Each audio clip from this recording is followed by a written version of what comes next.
প্রধান গুরুত্বপূর্ণ নির্বাচন, সারা দেশের আগ্রহ থাকে। আমি কয়েকদিন আগে লিখছিলাম যে ছাত্র শিবির বিপুলভাবে জিতবে। আমার এক বন্ধু কইল যে আপনি কি ছাত্র শিবির কি করবে নির্বাচনে জিতে সেটা জানেন? আমি গেলাম না, জানি না। উনি বললেন যে আপনি আগে দেখেন, তারপরে মতামত দেন।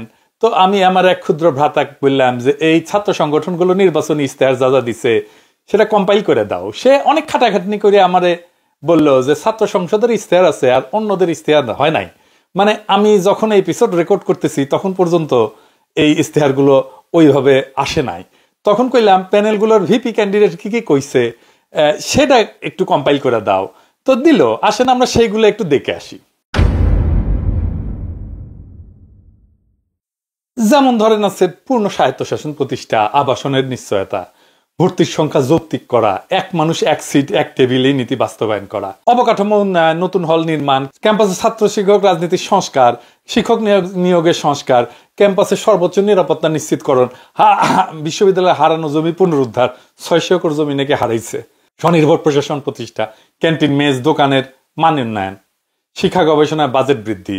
তো ছাত্র দলের যে ভিপি ক্যান্ডিডেট আবিদুর রহমান খান সে বলছে যে ছাত্রদল ইস্তেহারে অবকাঠামোগত সমস্যাকে প্রাধান্য রাখছে। কার্জন হল, মোতার হোসেন ভবন, মোকারম ভবন, ক্যান্টিন সহ বহু সমস্যা বছরের পর বছর ঝুলে আছে।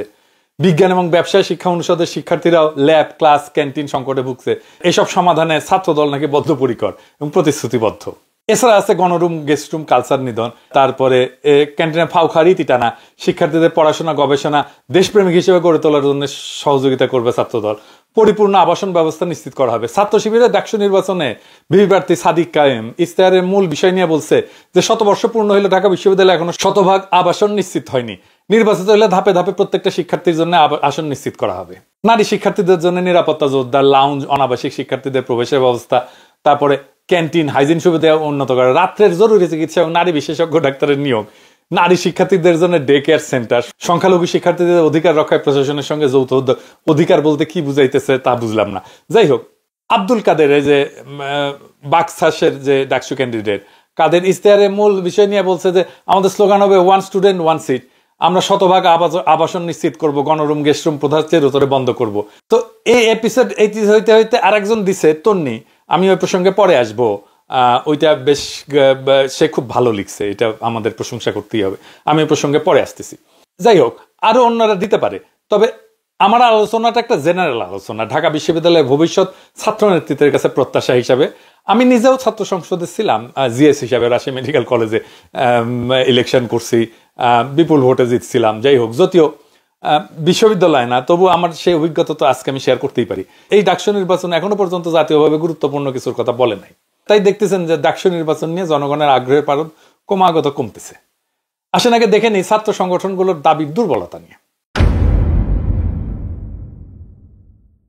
যে দাবিগুলো আমি কথা বললাম এগুলো জেনারেলি জাতীয় ইস্যুর সাথে, এমনকি বৃহত্তর ছাত্রদের ইস্যুর সাথে যুক্ত না। শুরু করি ছাত্র শিবির দিয়াই, কারণ ওদের সমালোচনা করলে ওরা নির্বোধের মতো ঝাঁপায় পড়ে না সমালোচনাকারীদের উপর। আবার অনেকে বলেন আমি শিবিরের সমালোচনা করি না, তো সমালোচনা কোটাটা পূরণ করে নি। সাদিক কায়েম বলছে যে রাতের জরুরি চিকিৎসা এবং নারী বিশেষজ্ঞ ডাক্তার নিয়োগ। সাদিক কায়েম, এটা কেন বললা তুমি? এটা অবান্তর এবং ফালতু দাবি। ঢাকা বিশ্ববিদ্যালয়ের বাউন্ডারি যেখানে শেষ হয়েছে তার সাথে বাংলাদেশের সেরা 3টে হাসপাতাল, PG, BIRDEM, Dhaka medical college. Dhaka medical কলেজের ছাত্র আর ছাত্রীদের যে হোস্টেল, ওইটা থেকে ঢাকা মেডিকেল কলেজের জরুরি বিভাগের যে দূরত্ব, তার চাইতে ঢাকা বিশ্ববিদ্যালয়ের অনেক ছাত্র হলের দূরত্ব কম। তাহলে কেন আলাদা করে বিশ্ববিদ্যালয়ের মধ্যে জরুরি সেবা লাগবে, বিশেষজ্ঞ চিকিৎসক লাগবে? এটা ফালতু দাবি না? ঢাকা বিশ্ববিদ্যালয়ের নিজস্ব চিকিৎসা সুবিধা আছে কিনা জানি না, থাকলেই 3টা হাসপাতালের সাথে চুক্তি করা উচিত ছাত্রছাত্রীদের চিকিৎসার জন্য। ডাকসুর দাবি তোলা উচিত সকল মেডিকেল কলেজ হাসপাতালে সম্ভব হইলে আলাদা ছাত্র ওয়ার্ড রাখো। সেইখানে কলেজ বিশ্ববিদ্যালয়ের ছাত্রছাত্রীদের নিখরচে চিকিৎসা দেওয়া হবে, উন্নত মানের খাবার দেওয়া হবে, বিশেষ পরিচ্ছন্নতা নিশ্চিত করা হবে। আবাসনের জন্য একই কথা, প্রত্যেক শিক্ষা প্রতিষ্ঠানের জন্য আলাদা আবাসনের ব্যবস্থা এটা করা সম্ভব না। দরকার হইতেছে ছাত্রছাত্রীদের জন্য আলাদা টাউনশিপ, আলাদা কমন আবাসিক এলাকা গড়ে তোলা, যেখানে সব শিক্ষা প্রতিষ্ঠান থেকে ছাত্রছাত্রীরা থাকবে। সেখান থেকে গণপরিবহনে যেন ছাত্ররা আসতে পারে কলেজ বিশ্ববিদ্যালয়ে, সে ব্যবস্থা করতে হবে, যেন এগুলো মেট্রো স্টেশনের আশেপাশে হয়। আমার শিক্ষা প্রতিষ্ঠানের মধ্যে আবাসন থাকতে হবে, এটা কোনো প্র্যাকটিক্যাল সমাধান না। প্যারিসের সরবনে, যেটি আমি পড়েছি, 55,000 ছাত্রছাত্রী পড়ে, নিজস্ব আবাসন নাই। ঢাকা বিশ্ববিদ্যালয়ে 40,000 ছাত্রছাত্রী নিয়ে হিমশিম খায়। তবে এটা সরকারকে করতে হবে যে ছাত্রদের জন্য টাউনশিপ, সকল ছাত্রদের আবাসনের ব্যবস্থা করা সরকারের কাজ। কাজটা খুব এফিসিয়েন্টলি করা যায়, নন প্রফিট বেসিসে করা যায়। আর এইটা নিয়ে ডাকসুর কিছু করার নাই। মানে ধরেন ঢাকা বিশ্ববিদ্যালয়ের টাকা নাই, সরকারের টাকা নাই, ডাকসু চিল্লাইলা হয়ে যাবে আবাসন সমস্যার সমাধান, কোনোদিন হবে না। বরং ডাকসু যেটা করতে পারে, চিল্লাইলা যেটা সম্ভব করে তুলতে পারে, সেটা তাদের নির্বাচনী ইশতেহারে দিতে পারে। কি সেটা? ঢাকা বিশ্ববিদ্যালয় সহ সকল বিশ্ববিদ্যালয়ের মূল সমস্যাটা কি বলেন তো? সমস্যাটা শিক্ষার, লেখাপড়া হয় না, শিক্ষকরা ক্লাস নেয় না, ধান্দা করে, কনসালটেন্সি করে, খ্যাপ মারতে যায়। যাদের শিক্ষক হওয়ার যোগ্যতা ছিল না তারা শিক্ষক হয়েছে, শুধু তাই না, শিক্ষকদের নেতাও হয়েছে। পাবলিক বিশ্ববিদ্যালয়ে 24% শিক্ষক অনুপস্থিত থাকে, খ্যাপ মারে। তাহলে চিন্তা করেন কি পরিমাণে অপচয় হইতেছে। এই যে বিশ্ববিদ্যালয়ের শিক্ষক 16,399 জন, এর মধ্যে 8,800 জনই নিয়োগ হয়েছে আওয়ামী লীগ আমলে। তো রিজভী ভাই কয়েকদিন আগে একটা খুব ভালো কথা বলছিলেন, দামি কথা। ঢাকা বিশ্ববিদ্যালয় ফ্যাসিবাদের প্রাণকেন্দ্রে পরিণত হয়েছিল। বণিক বার্তা একটা খুব ইন্টারেস্টিং রিপোর্ট হয়েছিল, শিরোনাম ছিল ফ্যাসিবাদী কাঠামো তৈরিতে মুখ্য ভূমিকায় ছিলেন ঢাকা বিশ্ববিদ্যালয়ের শিক্ষক এবং সাবেক শিক্ষার্থীরা। লিখতেছে যে 2009 থেকে 2017 সাল পর্যন্ত দায়িত্ব পালন করেন তিনি, মানে ওই যে আরেফিন। তার সময় ঢাকা বিশ্ববিদ্যালয়ের শিক্ষক নিয়োগের দলীয়করণ সহ ব্যাপক অনিয়মের অভিযোগ ওঠে। শিক্ষাগত যোগ্যতা শিথিল, ন্যূনতম যোগ্যতা পূরণ না করে শতাধিক শিক্ষককে নিয়োগ প্রদান করা হয়। বেশ কয়েকটা বিভাগে নিয়োগ বিজ্ঞপ্তি প্রকাশ না করে এবং পদের অতিরিক্ত সংখ্যক শিক্ষক নিয়োগ করা হয়। এইগুলা খুঁজে বের করতে হবে এরা কারা। এছাড়া বলতেছে যে এর আগে ঢাকা বিশ্ববিদ্যালয়ের শিক্ষক নিয়োগের ক্ষেত্রে মেধা তালিকায় স্থান পাওয়া শিক্ষার্থীরা গুরুত্ব পেলেও তার মেয়াদকালে মেধা তালিকায় থাকা শিক্ষার্থীদের বাদ দিয়ে ছাত্রলীগের পদধারীদের নিয়োগ দেওয়ার অভিযোগ ওঠে। এরা কারা এটা খুঁজে বের করতে হবে না? এরাই ক্লাস নিত না, এরাই ধান্দাবাজি করে বেড়াতো। তার মানে হাসিনার ফ্যাসিবাদের মূল মস্তিষ্ক ছিল ঢাকা বিশ্ববিদ্যালয়। সেইখানে যদি ফ্যাসিবাদ বিরোধী ছাত্ররা নির্বাচন করে, তাদের মূল রাজনৈতিক প্রতিশ্রুতি কি হওয়া উচিত? খুবই সিম্পল, বলেন কি হওয়া উচিত? ঢাকা বিশ্ববিদ্যালয়কে ফ্যাসিবাদ মুক্ত করা।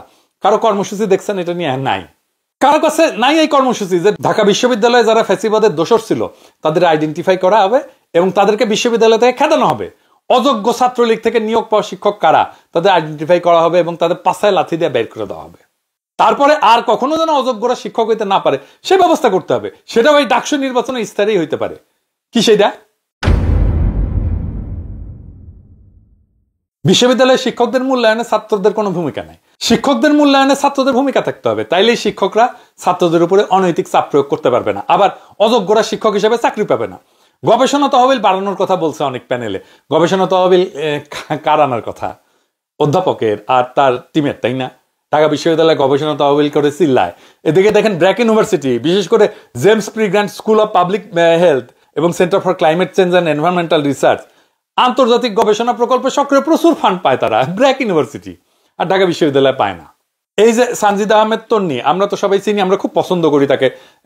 এই তন্নি খুব চমৎকার একটা ইস্তেহার দিছে। আমি এটা নিয়ে ডিটেলে যাব না, ভালো ইস্তেহার দিছে। যদিও সে বলছে যে গবেষণার বরাদ্দ বাড়াইতে হবে, তবে এইখানে একটা গুরুত্বপূর্ণ কথা বলছে সে, যে বিশ্ববিদ্যালয়ের আইডি ব্যবহার করে এলসেভার, স্প্রিঙ্গার, নেচার, ওয়াইলি, টেইলার এবং ফ্রান্সিস, তারপর সেইজ, জেস্টার, স্কুপাস, এই সমস্ততে ডেটাবেজে অ্যাক্সেস সহজলভ্য করা। এই জায়গাটা একটু বলে রাখি যে এখানে ডিওআই দিয়ে সার্চ দিলে 95% আর্টিকেল ডাউনলোড করা যাবে, ফুল আর্টিকেল। অনেক ব্যয় সাশ্রয়ী সিস্টেম আছে যদি সত্যিই আমি আর্টিকেল চাই। তবে যেটা দরকার তন্নির ইয়েতে নাই, সেটা হচ্ছে ঢাকা বিশ্ববিদ্যালয়ের টার্নিটিন দরকার। এটা এমন একটা মেশিন যে কেউ কোথাও কিছু লিখেছে কিনা সেটা মুহূর্তে ধরে ফেলা যায়, মানে কেউ চুরি করে গবেষণা কাজ করলো কিনা। এটা ছাড়া কিন্তু গবেষণা হয় না। 2021 সালে ইউজিসি এটা কেনার সিদ্ধান্ত নিয়েছে, আজও পর্যন্ত এটা কেনা হয় নাই। দেখে অনেক কিছু করা হয়েছে, এটা কেনা হয় না।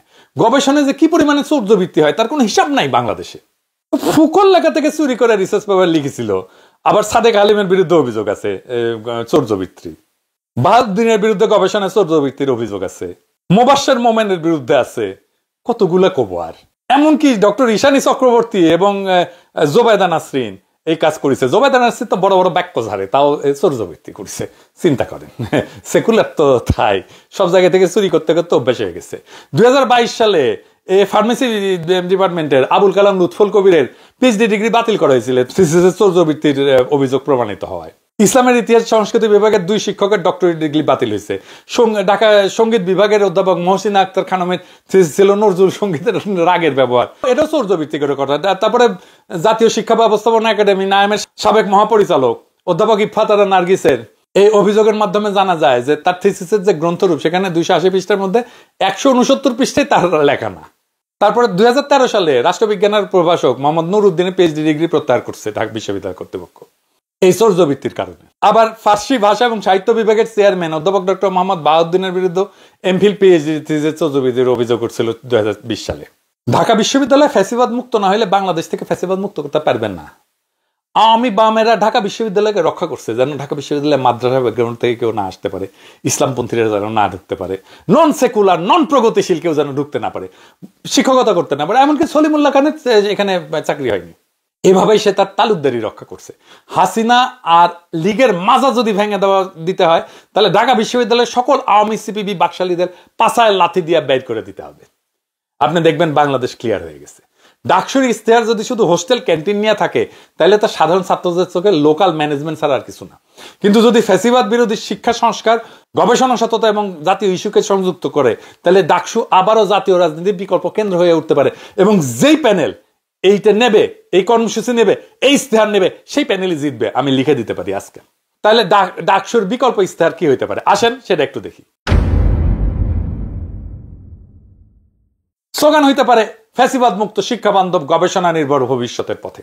ফ্যাসি বিরোধী এজেন্ডা কি হইতে পারে? ঢাকা বিশ্ববিদ্যালয়কে ফ্যাসিবাদের প্রাণকেন্দ্র থেকে মুক্ত করা, অযোগ্যভাবে নিয়োগ পদ, দলীয় শিক্ষক এবং কর্মচারীদের তালিকা প্রকাশ এবং অপসারণ, অতীতে গেস্টরুম সহিংস রাজনীতির সাথে জড়িতদের ব্ল্যাকলিস্ট তৈরি করা, শাস্তি দেওয়া, প্রয়োজনে তাদের ডিগ্রি বাতিল করা এবং ওয়েবসাইটে স্থায়ীভাবে তাদের নাম থাকবে।